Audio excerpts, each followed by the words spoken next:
নমস্কার বন্ধুরা, আজ রইল আপনাদের জন্য এই পেজে 25টি মনীষীদের সেরা বাণী বা সেরা উক্তি।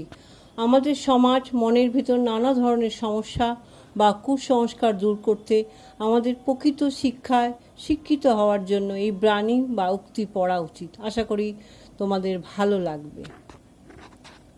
আমাকে শিক্ষিত মা দাও, আমি তোমাকে শিক্ষিত জাতি দেব।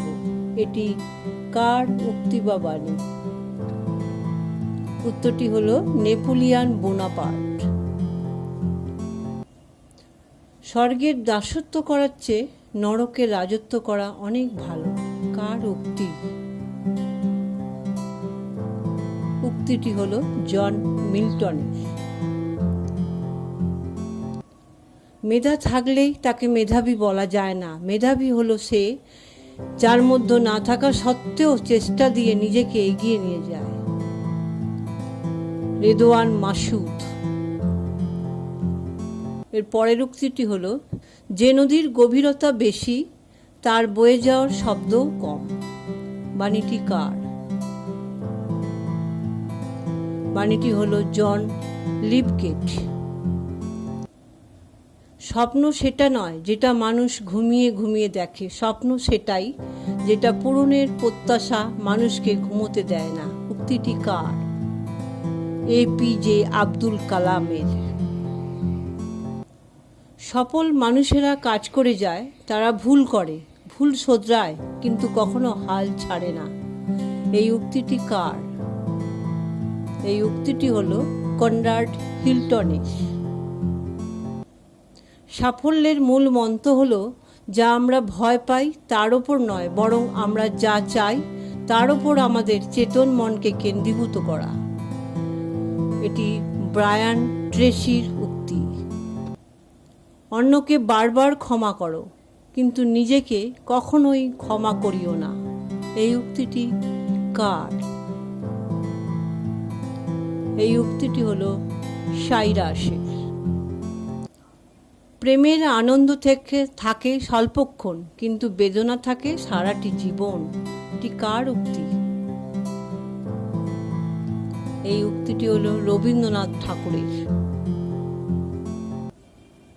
মানুষ প্রতিষ্ঠিত হওয়ার পর যে ব্যবহারটা করে সেটাই হলো তার আসল চরিত্র। এই উক্তিটি কার? এই উক্তিটি করেছেন রেদওয়ান মাসুদ।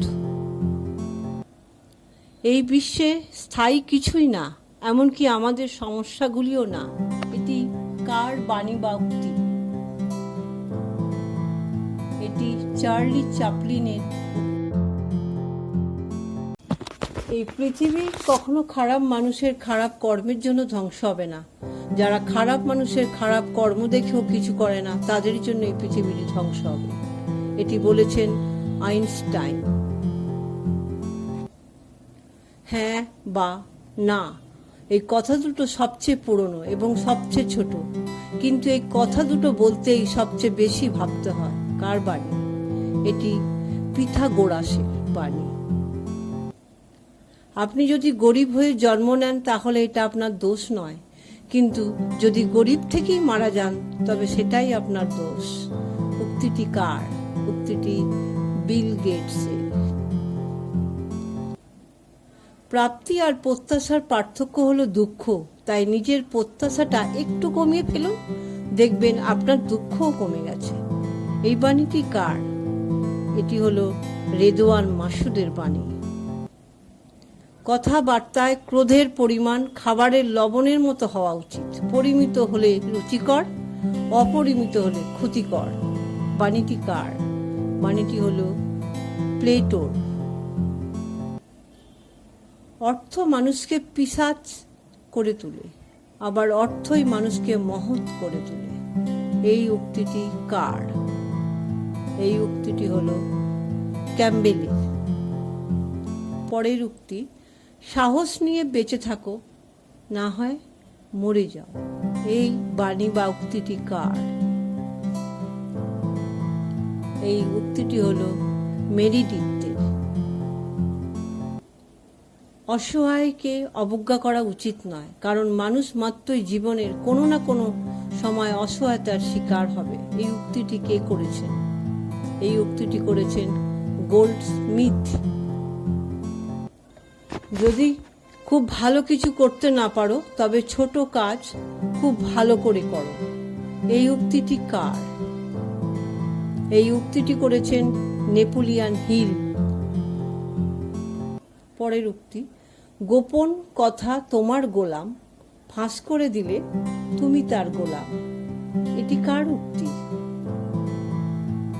এটি একটি আরবি প্রবাদ। যাহা তুমি দেখাও তার চেয়ে বেশি তোমার থাকা উচিত, যা তুমি জানো তার তুলনায় কম কথা বলা উচিত। এই বাণীটি কার? এটি শেক্সপিয়ারের বাণী। যারা নতুন কিছু খোঁজে না, একদিন তাদেরও কেউ খুঁজবে না। এই বাণীটি কার? এই বাণীটি করেছেন J.R.R. টলকিন। সুখ কখনো সম্পত্তি বা অর্থের উপর নির্ভর করে না, সুখের বাস আত্মার গহীনে। এই বাণীটি কার? এই বাণীটি করেছেন ডেমোক্রিটাস। আমি নষ্ট করেছি সময়, এখন সময় নষ্ট করেছে আমায়। এই উক্তিটি কার? এই উক্তিটি করেছেন শেক্সপিয়ার। ধন্যবাদ আমার ভিডিওটি দেখার জন্য। Please like and subscribe my channel. Best of luck to all my viewers.